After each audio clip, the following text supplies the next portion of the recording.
right, welcome to those home and abroad. We are streaming live. Really excited for this panel. My name is Taylor Johnson, and I'm here with some excellent, intelligent gentlemen. We're going to talk about biohacking and nutrition. And to start off, when I think about biohacking and optimization, there's a lot of different moving parts in that. And I think one of the biggest things is kind of having distinction or clarity around what that means to you. And so for myself, it's around optimizing, but first and foremost looking at foundational wealth, health and wealth.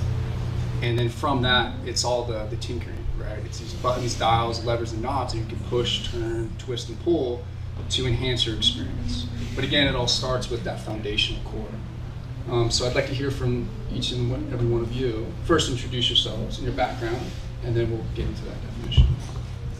Cool. Would you like us to do background, yeah, intro, and then come back around? Yeah, let's do that. Cool. Yeah, so we'll go down and back around. Yeah, down and back around. Hey guys, I know a few of you. My name is Barton Scott, and I started a company called Upgraded Formulas. So Upgraded Formulas is a new approach to healthcare, really, but it's foundational in that, well, yeah, I guess I could say that for the intro, or for the back around.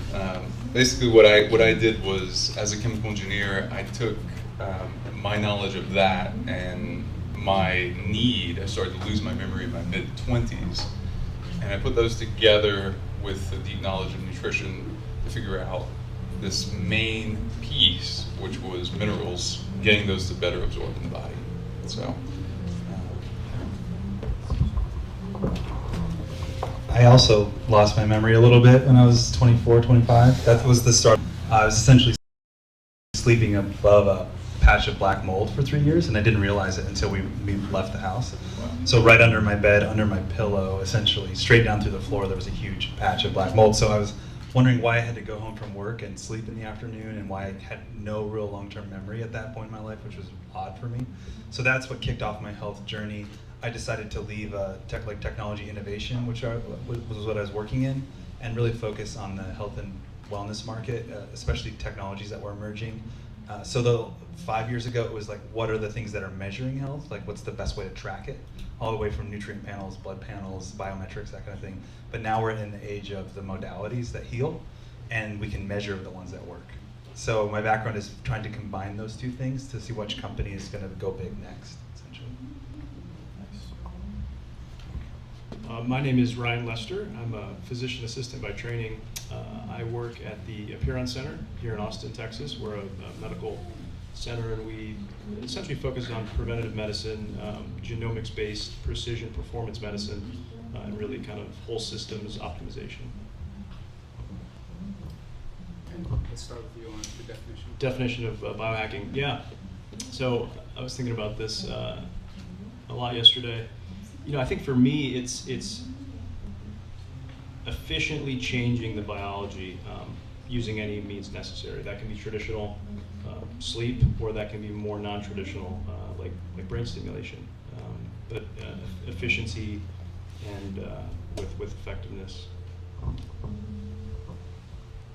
For me, it's looking at your baseline, any kind of biometric or biomarker, and then the modulating technologies and inputs that you can flip, like you said, the knobs that you can twist, or the switches you can flip, and then getting a quick feedback loop. Is that working for you? And so that you know one biometrics, and you do one thing and it helps.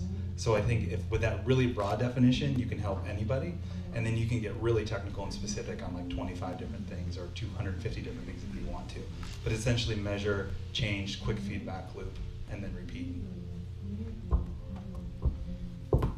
So the focus that I've had is what can we roll out that can help the most number of people, and to that extent, it's both a biohack and it's foundational. So my focus has been, well, what's the biggest point of leverage? What's the 80-20? And I found that, you know, this planet obviously is elemental. We are elemental.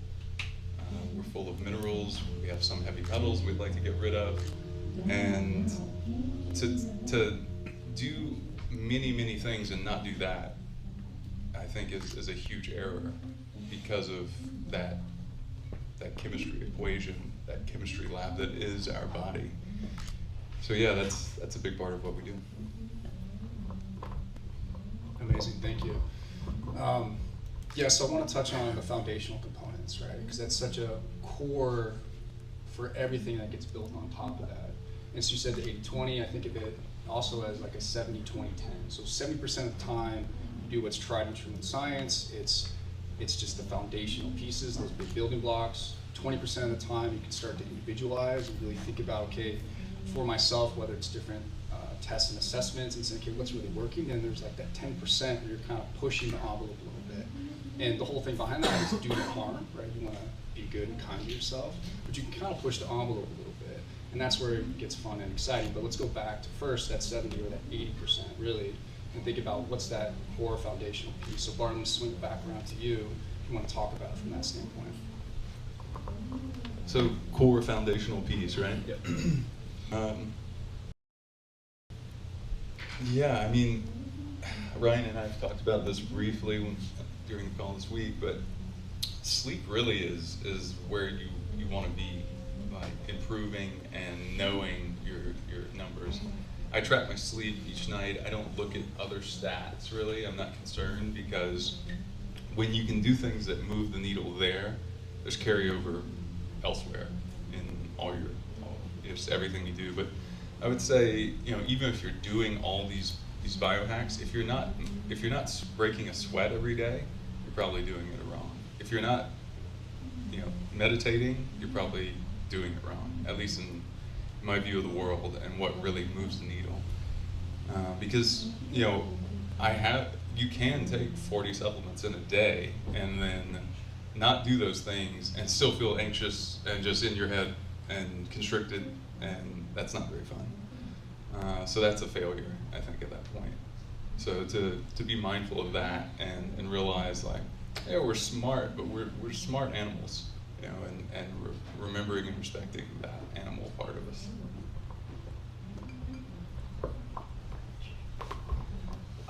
I've been thinking a lot about it in terms of what are our receptors and what can we do in terms of how did we grow up in this world, on this planet? And so that's everything from the receptors we have for like vitamin D, how near infrared light works in every cell of the body, to the Schumann frequency in which like the Earth kind of resonates at 7.88, and how that's the most restorative and recovering, because we literally grew up in that environment as well as every other animal and plant on this planet. So looking at those as the lever points, getting as much of that as possible. And then if you look at the specific things like sleep, that's kind of a boost every other thing that you do. It's going to help you retain learning. It's going to help you have great energy, and that recovery and resiliency is going to give you a boost of just friendliness too. And then in terms of other foundations, it's like love, work, play, family, being passionate about what you do.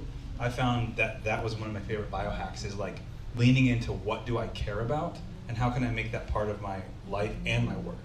And that is like the biggest productivity boost I've ever had, not from some nootropic, but it's from getting in full alignment with what I'm passionate about and what I can work on day to day.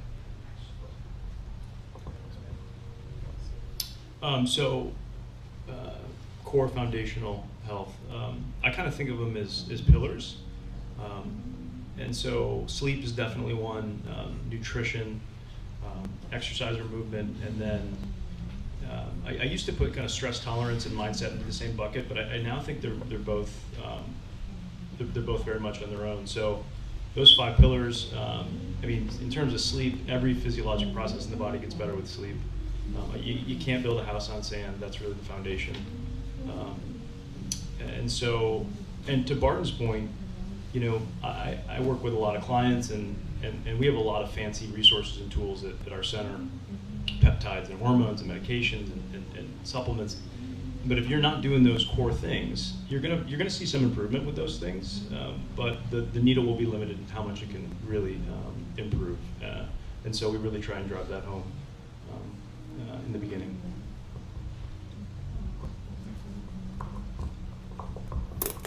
Yeah, and so to actually stick with the sleep, because it's obviously very important. So Ryan, I'm going to swing it back around to you. If you could talk a little bit more about sleep and kind of the different things you're looking at, and then also how are you building out those habits and routines around how to optimize sleep? Yeah, and I'm just good. So I didn't come up with this, but I love it. So Matthew Walker, he's a sleep scientist. He said sleep is your safest performance-enhancing drug and your cheapest insurance policy, and I totally love that. So all of our clients wear they wear some type of sleep tracker or wearable, whether it be the Oura Ring or the Garmin Phoenix series. And in the beginning, we just try and collect baseline data on them, and we're essentially, as we make changes, we're looking at a few very specific metrics. So really deep sleep, absolute values, REM sleep, HRV, temperature during sleep. That's why I love the Oura, because it looks at temperature. And then we're really following that trend over time. Sleep is so sensitive to the things you do 2 or 3 hours before sleep. So a lot of the work and the potential for improvement when I'm working with a client is really just diving into, like, what do those 2 hours look like? And that's what we call the sleep routine. It's so powerful and important to understand that process. And then the environment when you sleep, getting rid of ambient light, reducing the temperature in the room, all those things play a huge role.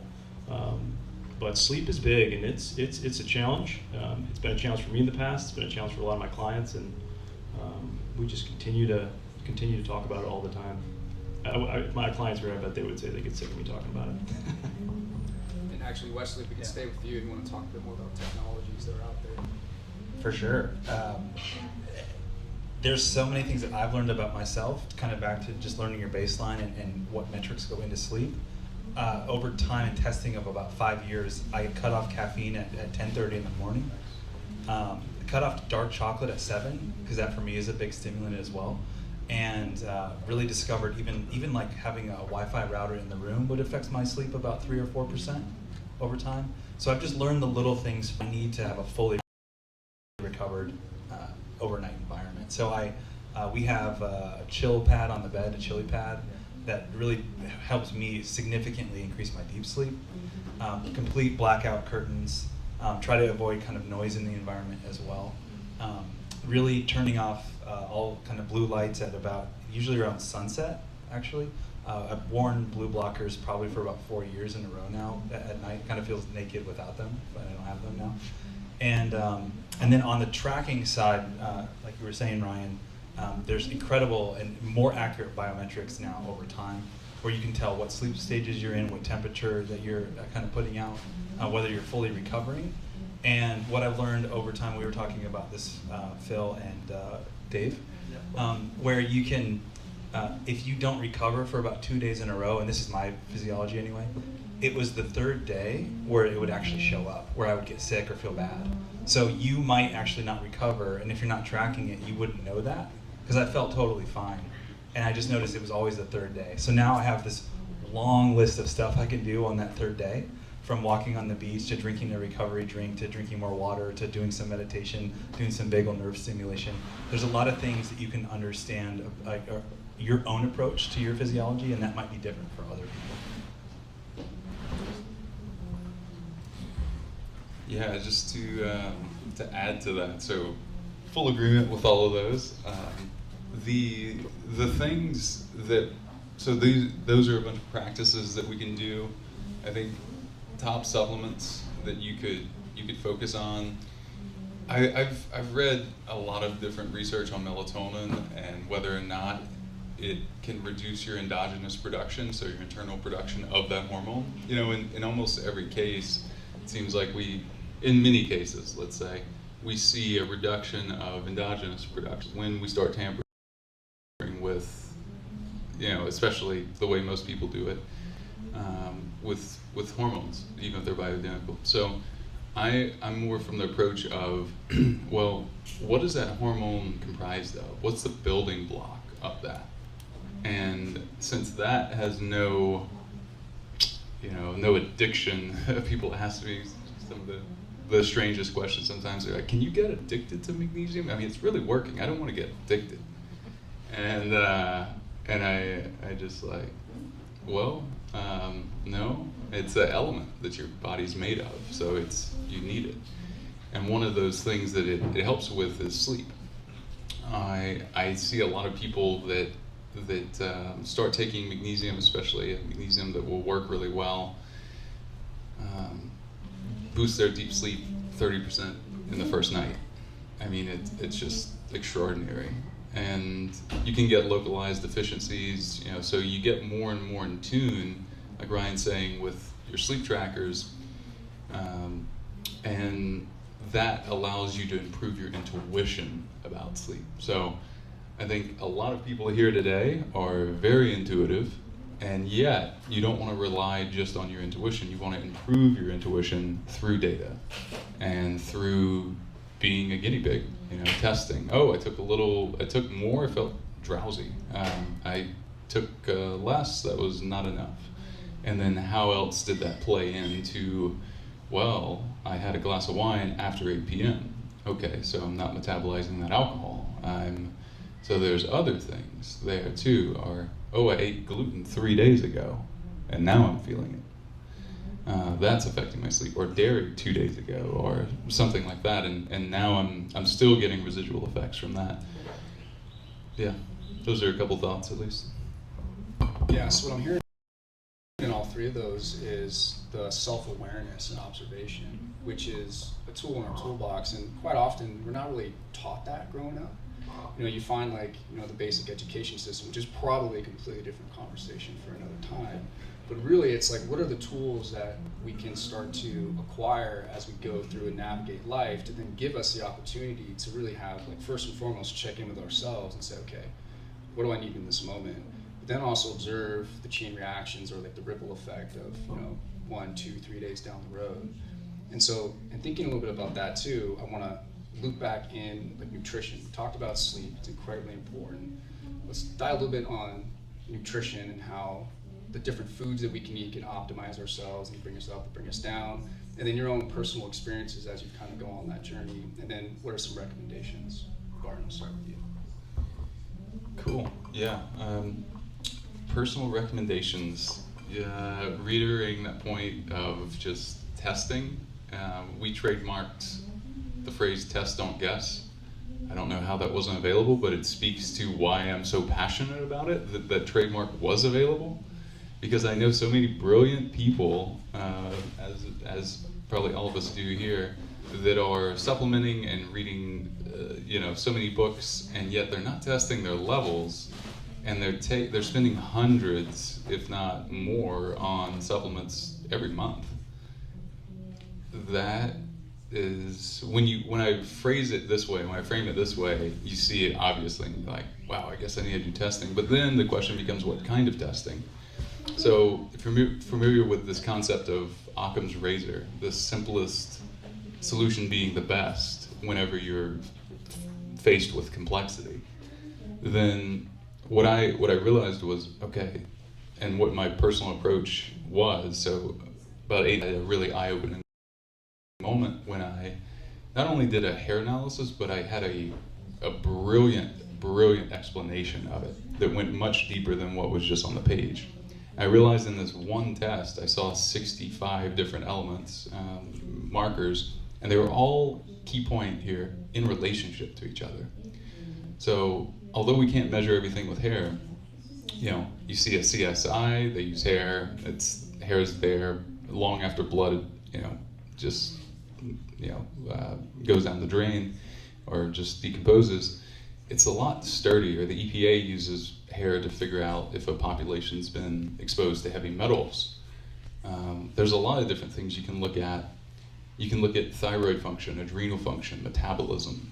You can look at viral susceptibility, a big thing for some people. Luckily, most of us here in this room are like, yeah, I get it. I'm not worried about it. But you do want to know that, because you can hyperdose, for example, zinc, wind up with a copper deficiency, and then get a bacterial infection. So you protect it against the viral, but now you have a bacterial. Testing is a huge part. I recommend hair for so many different reasons. It's an average. You get about 1,000 times more data per element, per nutrient, than per blood. Blood's very transient. We tell people to come in and fast before. We tell them, well, don't drink 3 days before, because if we're measuring testosterone, that will be down significantly if we're looking at men.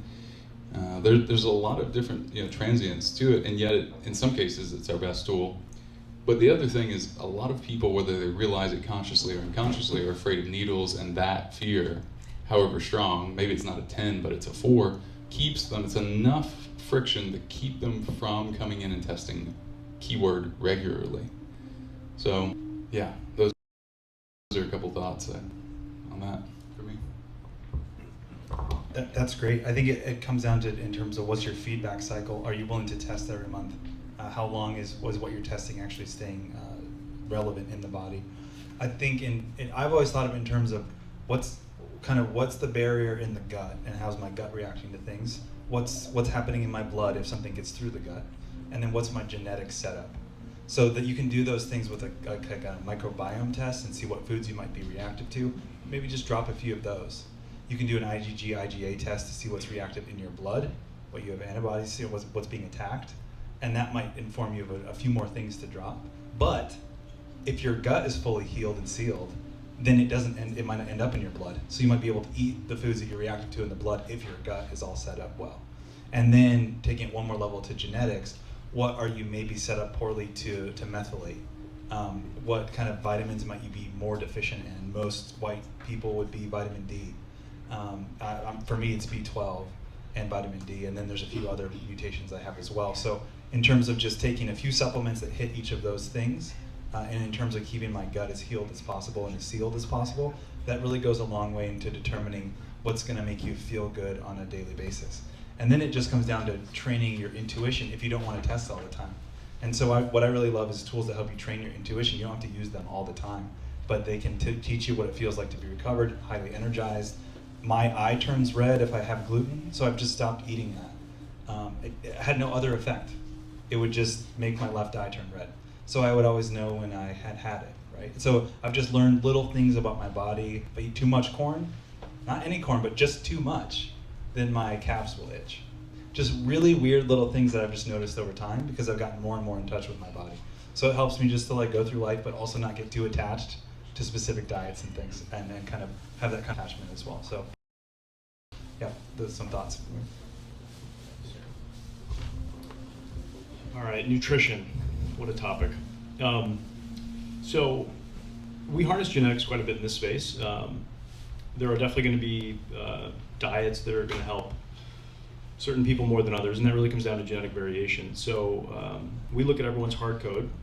This is the DNA you got from your parents, and so nutrigenetics is looking at that code and then looking at different gene variants, and based on the observational data over the last 10, 20 years, we can then use certain foods to optimize that.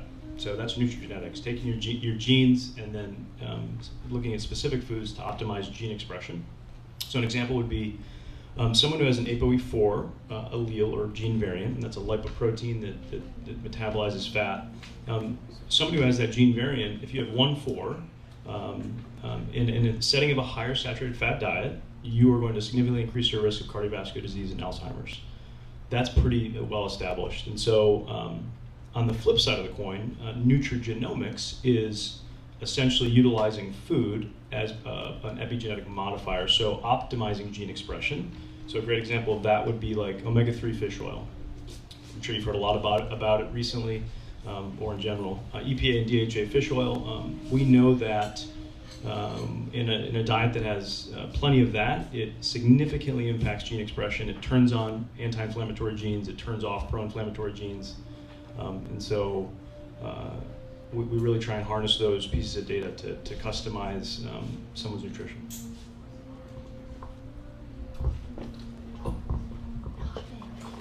Excellent. And this is the lovely Kayla. So we're talking about nutrition, and as a kind of a broad, kind of foundational piece. So let's first have you introduce yourself, and then if you want to get on nutrition. Sure. Hello, everyone. Pardon my tardiness. Was boosting brains out there. My name is Kayla Osterhoff. I'm a neuropsychophysiologist and a women's health expert and a science nerd in general and biohacker, just by passion, I guess. I guess my approach on nutrition is probably similar to the folks up here. I think the whole goal with biohacking is really to take a bio-individual approach. Nutrition is the same, it has to be done that way. And so I don't subscribe to any diet or certain specific lifestyle in terms of nutrition. And the reason being is because I'm a woman. And so as a woman, we are biochemically 4 different people throughout the course of a month, meaning that we cannot thrive using the same routines, including nutrition, exercise, sleep, meditation, whatever, all of your practices. You will not thrive using the same exact one every day throughout the course of a month. Now our male counterparts, they can. And so that's why they usually do pretty well with like the keto diet or low carb or carnivore or whatever. But a woman, over time, will really damage our hormones and it will bring our body out of balance. And so just like with any biohacking routine for a woman, you have to understand your biochemistry, your physiology, your neurochemistry, and your bioenergetics to understand what's happening with your body throughout the course of a month in each phase, there are 4, and how to navigate that with your routines.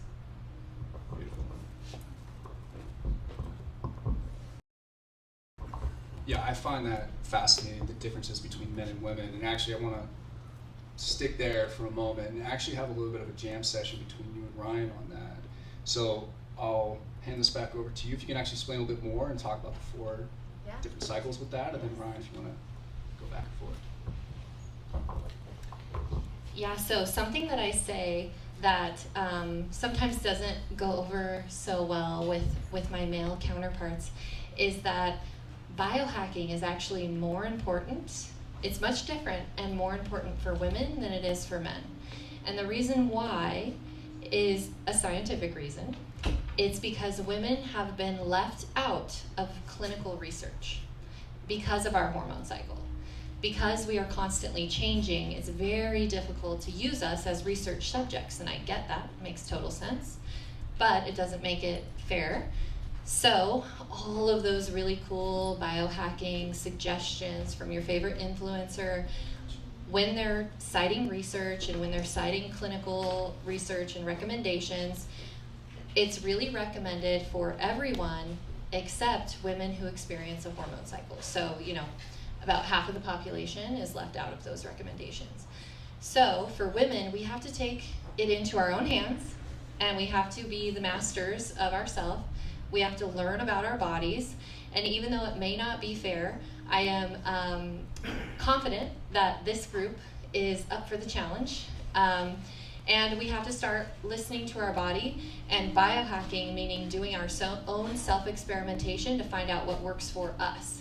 Because even within each woman is a completely different cycle, and so no 2 women are going to have the same exact cycle. And no 2 women are going to experience it the same because of what's going on in the environment with the endocrine disruptors that impact our hormone cycle, including not living in balance with our hormone cycle, in alignment with it. So for women, it's more important to biohack in terms of self-experimentation because we have to find out what works for us, and we can't rely on the clinical recommendations or the recommendations that are out there that work really well for our male counterparts.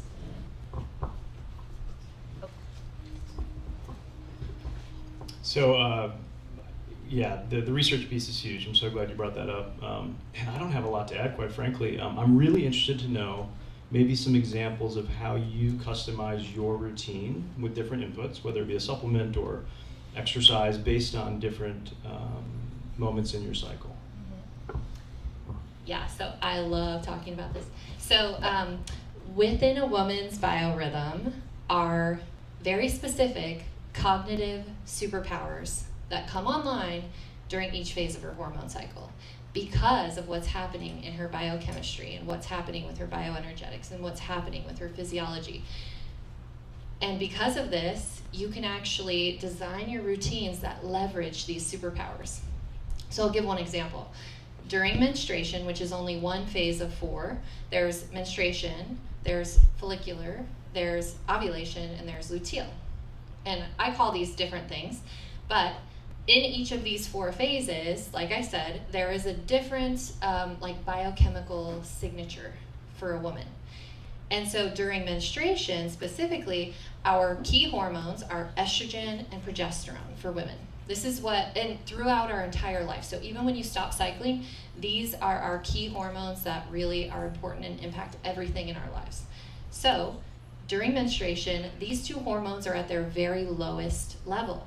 And because of this, we have a lower metabolic. We are generating less ATP. We have less outward energy. However, our superpower, if we look at the brain scans of women, what we see happen, especially during menstruation, is enhanced cognitive empathy, which is a special fancy science term for intuition.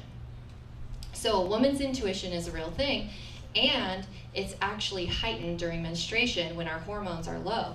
So what we typically do is, because we have lower energy during menstruation, what we do is we drink all the coffee and we work out really hard and we take a bunch of nootropics and we push ourselves, right, to push through this low energy. Instead of listening to our body and going with the flow of the river, right? You want to go with the flow instead of swim upriver. And if we did that, what we would do is notice our body is trying to tell us to go inward so that we can tap into and utilize our superpower. Imagine if we could tap into our ability to forecast, to analyze, to prioritize, to allocate resources, how much more functional and successful we would be in our careers, in our lives, in our relationships, and everything. And this is what happens in every phase. And I could take the whole time just talking about this because I love it. But I actually have a women's course, a women's leadership course that is all about this. And it's all about the biochemistry of a woman and what her cognitive superpowers are during each phase, how to design a lifestyle and routine to tap into all of these and utilize them to their full potential so that you can optimize everything in your life. And it's called, the website, it'll be up next week. It's herbiorhythm.com, but I can share all of that for whoever's interested. But it's the important thing is to start understanding your body as a woman, start self-experimenting and tracking your hormone cycles so that you can optimize. We have a key, we have a biofeedback system that the other half of the population doesn't have, and we need to start utilizing it. Question. Just quickly, hopefully, what do you think the evolutionary reason is that empathy is maximized during menstruation? Have you thought about that? I have thought about this. So this is part of why women are designed for leadership. And it's funny because who in here has heard of the story of the red tent? Anybody? Okay, so if you've heard of it, it's the wrong one. The real story of the red tent, what people think is that in ancient tribal times, these cultures would send all the women who were on their period to go and have their period in the red tent to keep them away from everybody else because it's gross and do their thing over there, right? Because they're hormonal and whatever. But we weren't hormonal back then because we were in balance with our system. So the real story of the red tent utilized this ancient technology of a woman to progress their cultures. So what happened is all the women of the tribe would actually cycle at the same time because they were living in balance with their hormones, because they were listening to their bodies and utilizing this biofeedback system, this GPS system to access their superpowers for leadership. So the tribes knew of this superpower, and all the women during this very special time of their hormone cycle were sent to the red tent. It probably wasn't really a red tent, but anyway, they were sent to a place, and there they were able to tap into their intuition, this cognitive empathy, and they planned out what was going to happen for the tribe, allocated resources, did the strategic planning, did the analysis, and to elevate the rest of the tribe, the community, and direct it for the next 28-day period. And we forgot about this. We forgot about this technology of a woman, and we forgot that women are actually designed for leadership. But now science is catching up to it, because when we look at the brain scans of women, we notice that there are actually 70 areas of the brain where a woman's brain is more active than a man's brain, and specifically in all of these areas, it has to do with leadership functions. And so now that we realize this, we can actually step into the leadership roles that we were born for, and we can lead our societies and provide innovations that will actually progress us forward if we can tap into this huge resource that we have as people, which is women's intuition and women's cognitive abilities. And there are others than intuition, but it's this untapped resource that we are not utilizing in society, and we could be progressing so much faster if we did. Thanks. Yeah. Sign me up. Well, that's beautiful. Thank you so much for sharing that. And I think what I find most fascinating, well, first, what I appreciate is the intention and the education and the awareness around it. I think what's really powerful about that is the more we can educate ourselves as men of understanding what's going on with women, then it becomes this much more cohesive partnership to really understand like what is going on. You know, speaking for myself in past relationships and not being aware and not knowing, what is this? Like, how do I be with this? Can I be with this? I think I can. But then how do I navigate that? And I think, you know, what you're doing and sharing this knowledge is really important for men and women alike, because it just collectively unites us all together. So thank you for that. And thank you, Ryan, for the other questions. These were awesome. And so I want to circle into now is thinking about, you know, with this level of awareness of ourselves and also people in our lives and the relationships that we have, let's first start with ourselves, body connection, and the neuropsychology around that. And I think oftentimes people create this distinction, or they think there's a separation between mind and body. And quite often people live up in their heads far too often than they probably need to be. I was going to say should, but nobody should do anything. They could or couldn't, right? They live in their heads more than they need to be. And really it's like having the right tools, which I would consider to be a hack or part of our foundational components or tools that we can use to drop back into our bodies and resync. So what I'd love to hear is for each of you to share some of your own experiences and maybe some of the practices that you have that kind of tie everything in together. And Wesley, I'll start with you. Great. I actually have a really specific experience just like that, and I've been trying to get back there since it happened. Cool. So I went to a music festival, and going into it, I decided I was gonna fast for 3 days. Because everyone's just like eating stuff I don't normally eat, and I thought it would be easier to just ride it out. So I'm sitting there 72 hours fasted. On the third day, I took some exogenous ketones, microdosed some MDMA and psilocybin, chocolate mushrooms. Microdosed, all those things. And I had the most incredible, limitless gamma, alpha, probably theta experience where all of a sudden the intelligence of my body was activated, so I could feel everything from here to here and how that was interacting with my thoughts. And all of a sudden, the inner flow between those two things, the problems in my life, in work and everything, were just melting away. Like they would be like, oh, why don't you just like take these two things and combine them? Take that, drop it out of your life. Do this, do this in 2 months, do this in 6 months, do this in a year. And I was completely lucid and completely like high on just the energy, but not high at all in terms of being in an altered state, other than just an energetic connection with my body intelligence. So that especially as a man, I'm living up here in logic. Even as a creative man, even if I'm trying to use the creative side of my brain, the intelligence of the body, once you add that into your decision making, it can help you choose between 4 things that all look good to you cognitively, but one of them might have a calling to your gut or your heart, essentially. So I'm always trying to get back there to bring on the intelligent aspects of my body to help me make decisions.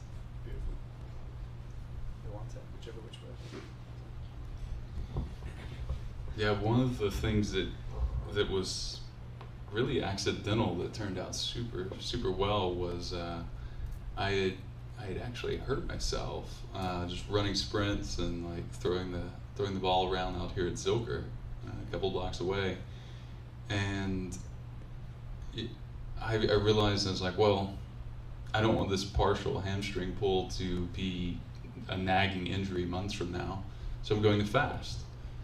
And I had done a 3-day, I'd done a 5-day before, and I was like, let me go. Let's see. I'm not going to make any promises, but let's see what I feel like I can do, and let's see how this feels. Because it just immediately, I felt the pain, but I was more concerned about the long-term ramifications of it. So the next morning I get out of bed. That night I do, cold soak in the springs and just stay in as long as I can. Next morning I can't bend my knee. I'd also banged up my knee. So I kept playing long enough to bang up my knee too. And I had a podcast, that was Wednesday evening. I had a podcast Friday, so I wanted to be fasted for that. And I just kept going. It felt great, I kept going. I felt better, I kept going. And day 4 was a goal because you get stem cells that come in, they don't care what they heal. So they're healing just everything, just head to toe. And so I went through that phase and I was like, okay, feeling really good, getting natural ketones. And then I just kept going. So I ended up doing 11 days without food. I had water, minerals, little sips of black coffee before noon. And it was wildly insightful. Just the intuition that comes online, the innate intelligence that's like, hey, I've always been here. You always have this. You can always come back to this. And just the healing, like my skin was glowing inside and out. I felt just hugely productive. In those 11 days, I did about a month's worth of work.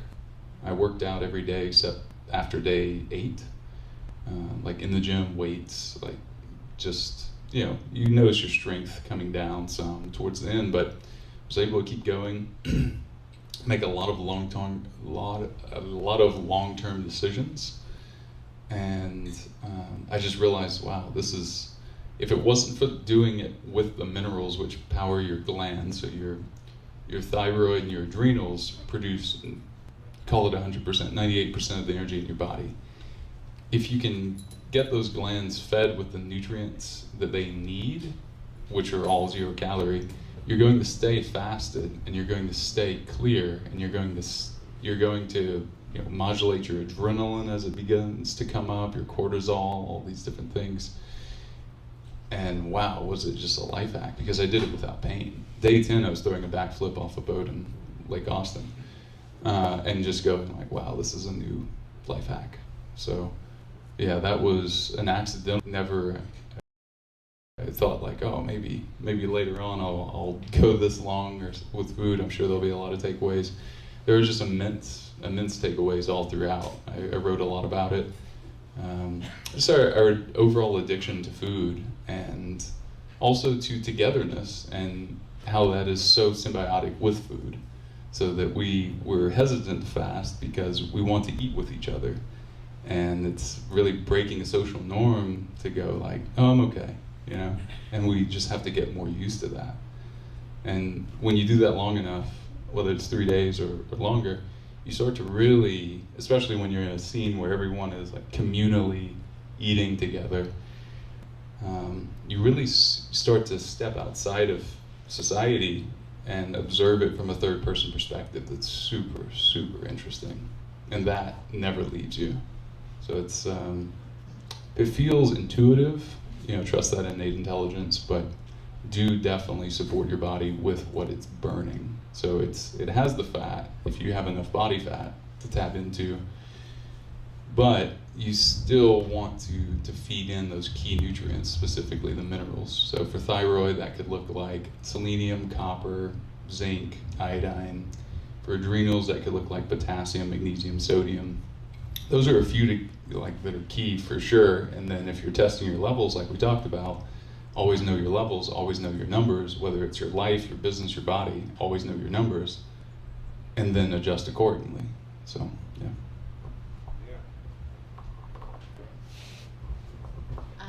Since we're talking about fasting, I love this topic because it's such a hot topic. I just want to say for women specifically, there's really only one time during our hormone cycle that it's safe to fast long term. And for cycling women, I would say to do an 11-day fast. So just be aware. And I know there's a lot of kind of pressure out there, I think, to do some of these things. Not that I'm saying that's what you're saying. I think it works amazingly well for men. And for women who are done cycling, it can be really, really therapeutic and helpful because of everything you said. So during menstruation is the only safe time to do a long-term fast, and I would say 5 days would be maximum. And for me, I would only go that long if I'm dealing with something serious that I'm trying to heal. But like 3 days for me personally is the sweet spot. During the follicular phase, you need to be getting a certain level of carbohydrate and fat from your food to be able to generate proper levels of hormones, to develop the levels of hormones that you need, which are rising during that time. And then during ovulation, when you're at your peak of estrogen and progesterone, you can do intermittent fasting, no problem. It'd be a good time to do that. And then going into the luteal phase, as you get closer to the menstruation again, it's actually your time to feast. This is when women should be feasting. And I'm talking carbs and the whole enchilada. So it's really important to understand how we can eat with our cycle and utilize these biohacks. So we can use all the same biohacking technologies and routines as men, but we just have to be really smart about where we apply it. And so I also just want to mention that men have just as many superpowers as women, but the thing is our society and our culture and the way things are set up, it already sets men up for success and helps them to activate their superpowers, so they get to tap into theirs all the time, just kind of naturally.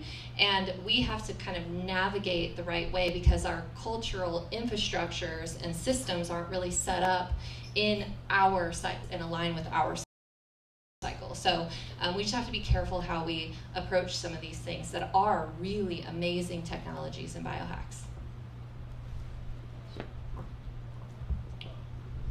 So mind-body connection. So the first thing that comes to mind for me is really the breath. It's the most impactful way to impact the nervous system right now, and you don't need any other tools. It's always with you. And this is not like a new idea, right? We've known this for a long time, but now the science is demonstrating it. I mean, the vagus nerve is really a superhighway that runs from the brain to the gut to the heart, and we can utilize the breath with different breath mechanics to either turn that dial up on the nervous system into a sympathetic response, the stress response, or we can use it to turn it down into more the parasympathetic rest and relax. So we train breath mechanics a lot at our center. For example, most people, so we inhale oxygen, we exhale CO2, and most people at baseline breathe too fast.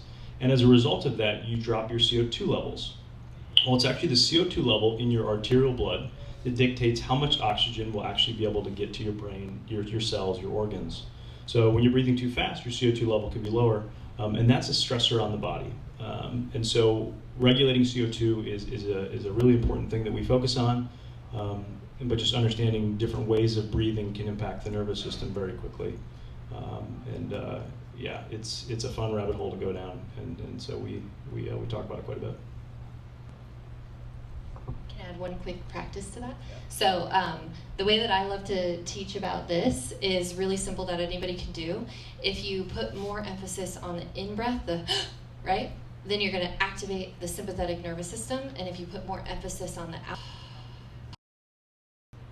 you activate the parasympathetic. So that can be like a really easy hack to use just in real time.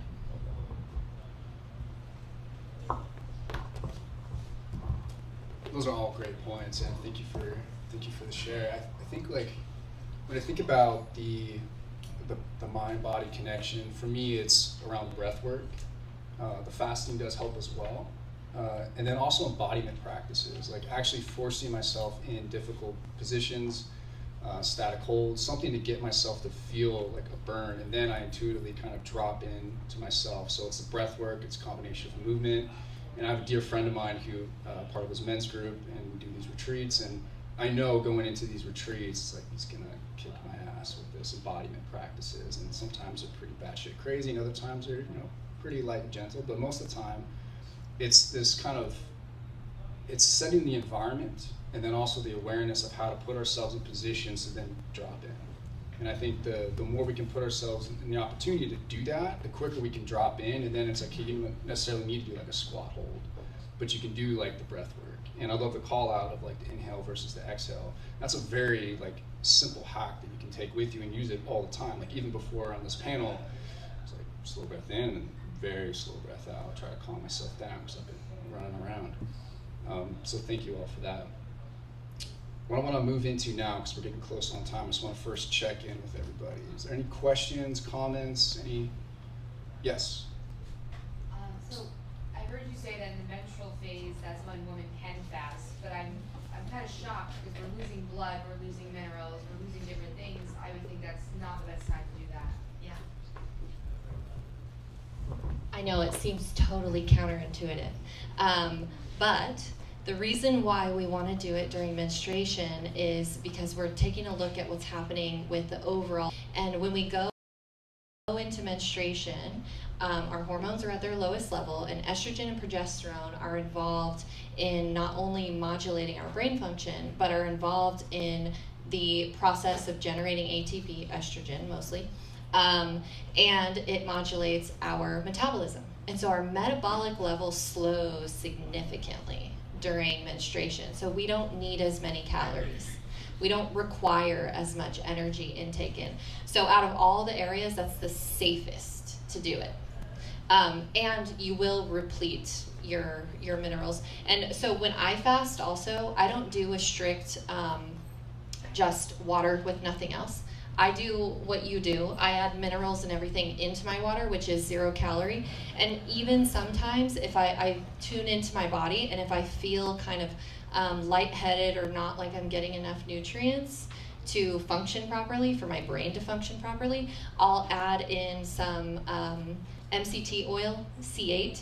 I'll add that into, my tea or whatever I'm having, whatever kind of drink I'm having, and that can supplement it, but you're gonna stay in the fasted state. So there are ways to make it so that you don't lose those essential nutrients that you wanna maintain, but it's also, you just don't need that many calories. But the problem is when we're out of balance and we experience PMS and we experience all these things, what we do is we go to our comforts during menstruation when we're experiencing these symptoms of being out of balance, and that's when we like to eat the ice cream and eat more carbs because it's comforting, but it's actually not what our body needs during that time. And so if we start to get in alignment with our hormone cycle, then you will actually start to crave what your body needs, and you'll crave less consumption of calories during that time, but you may very well crave more minerals. So it is really important to kind of keep an eye.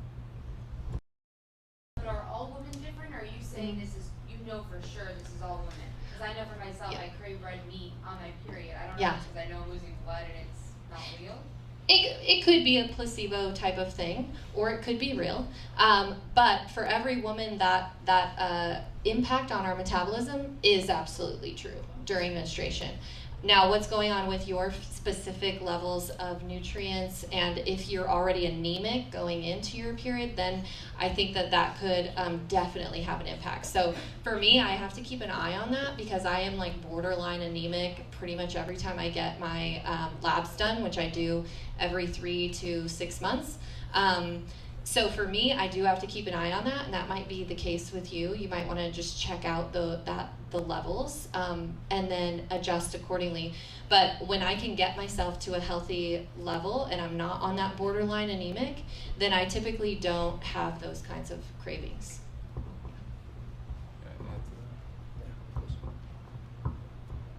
So those are some really good points, and also for both women and men, anemia, we always think of it in terms of iron, but what gets really dangerous, and I really mean dangerous about it, is that when we begin to supplement iron or eat foods that contain a lot more iron, and we actually have copper anemia, which most people are just completely unfamiliar with and unable to test for, based on their knowledge at least, then you further push out your copper levels, which from a personality standpoint make you much more analytical to a fault, actually, at that point if you're ultra low copper. So all this nutrition, down to specific elements and balances, influence your personality to an extreme point.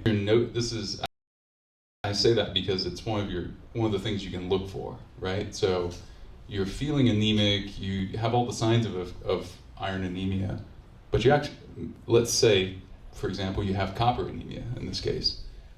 So you start to supplement more foods, more supplements that have iron, and you push copper out in the process, and you notice that you get more analytical, you get less creative, you go from, there's a balance to everything though, right? So there is also the benefits or the extreme versions of copper, right? Where you want to have more iron to balance that. So that can be, and this is like, we have really good cacao here. If you're drinking that every day for years on end, you will have too much copper, guaranteed.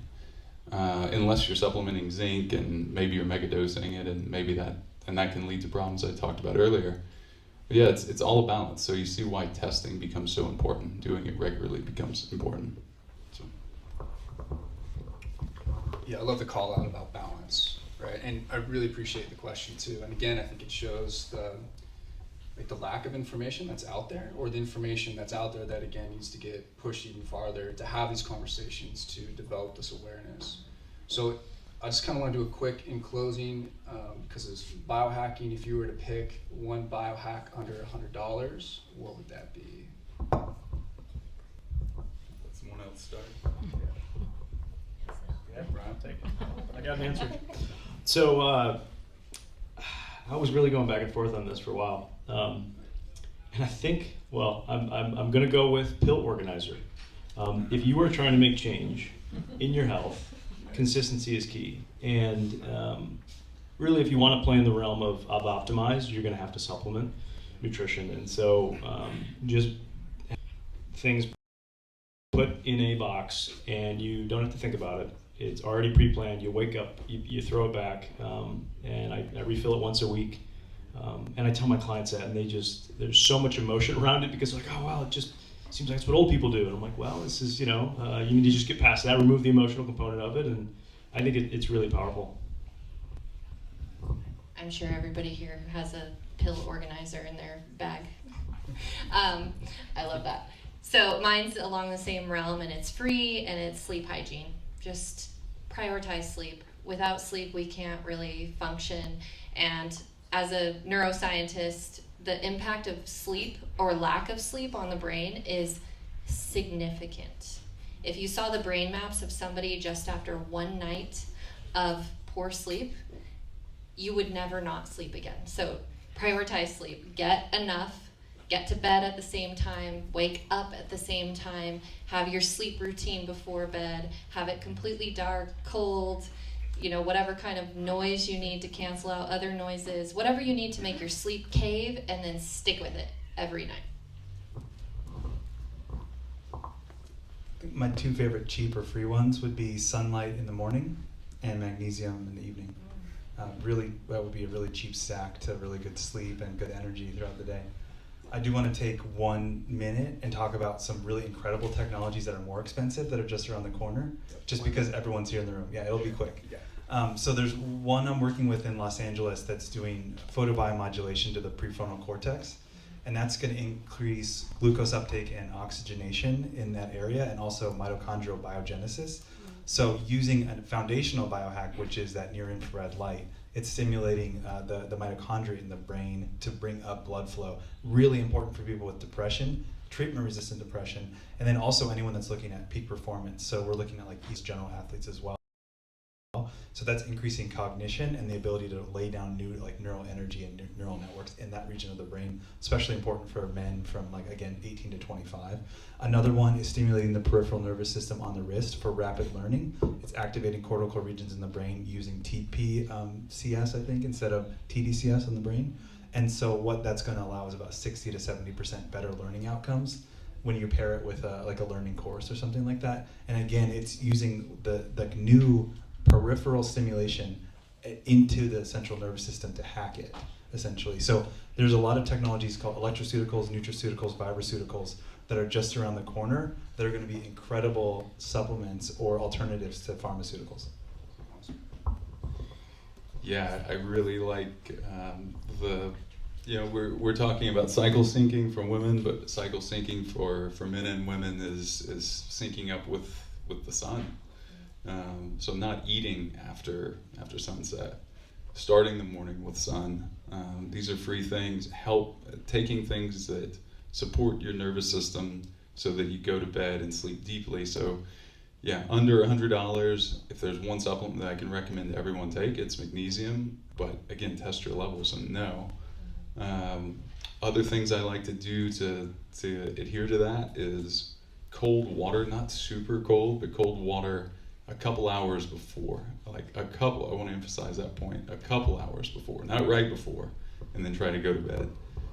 Because it can just spike adrenaline, different things. So, but a couple hours before you fall asleep, if your room is nice and cold, then it helps with that, right? Because it's lowering your core body temp. So all of those things combined so that you can have one of those nights where you close your eyes and then you open your eyes and it's morning. It's like, that's what we want. So if you do that, again, you're winning. And all else being equal, if you can sleep really well, that's the difference in winning. Winning the day, winning the week, winning the month, winning the year, winning the life. So, yeah. Yes to all those. I would say just breathe. Just breathe. And choose one thing. I think oftentimes, like, when we wake up in the morning and we maybe plan out our day, we have all these things that we could do. Choose one. What's the one thing that you can do that'll make the rest of your day easier, and then everything will fall into place. So I want to acknowledge each and every one of you. Thank you for who you are and your contribution to the space. Thank all of you and acknowledge all of you for showing up and holding space for us while we have this conversation. And have a wonderful day. Thank you.